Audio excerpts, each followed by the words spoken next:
Hello મિત્ર, આપણા પાસે આજે એક બાઇક આવી છે કાવાસાની કેલિબર.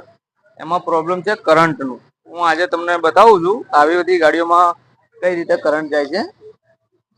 જોઈ લો, પહેલા તો તમને બતાવું કે આ ગાડીમાં કરંટ આવતું નથી. જોઈ શકો છો,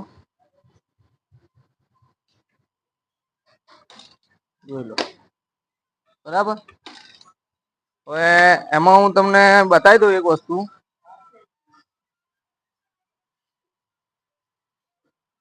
આની અંદર સીડીઆઈ આવે છે.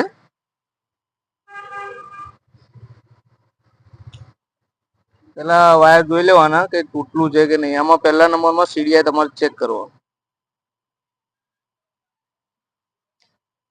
વાયર તો કમ્પ્લીટ છે બરાબર. હવે આને સીડીઆઈ કહેવાય. જો હવે આપણે સીડીઆઈ નાખીને પહેલા ચેક કરીશું. સીડીઆઈમાં ખાસ એક વસ્તુ એ જોવાની છે કે સીડીઆઈ ના જે પાર્ટ નંબર આવે ને એ સેમ હોવા જોઈએ.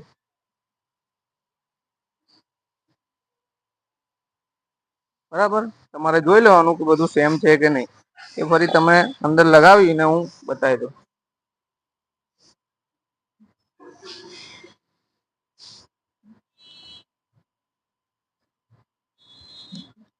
જોઈ લો, આ લાગી ગઈ આપણી સીડીઆઈ. હવે આપણે એને કરંટ ચેક કરી લઈએ પહેલા તો. જો આવી ગયું કરંટ. આપણે તમને ગાડી હું ચાલુ કરીને બતાવું. આપણે પેલા બાઈક ચાલુ કરી અને ચેક કરી લઈએ બરાબર.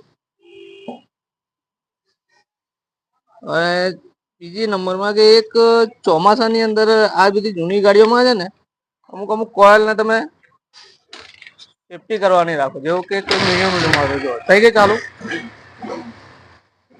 જોઈ શકો છો, થઈ ગઈ ને ચાલુ. અને હવે બીજા નંબરમાં આપણે એને છે ને એવી જગાએ વ્યવસ્થિત મૂકી દઈએ કે જેનાથી બીજી ફેરી શોર્ટ ના રહે. આ શોર્ટ થવાનું કારણ છે કે ચોમાસાની અંદર એને પાણી અડી જાય ને એટલે એ વસ્તુ શોર્ટ થઈ જાય. જોઈ લો, થઈ ગઈ ને. આવીને આવી વિડીયો જોવા માટે આપણા પેજને ફોલો કરો, શેર કરો, લાઈક કરો.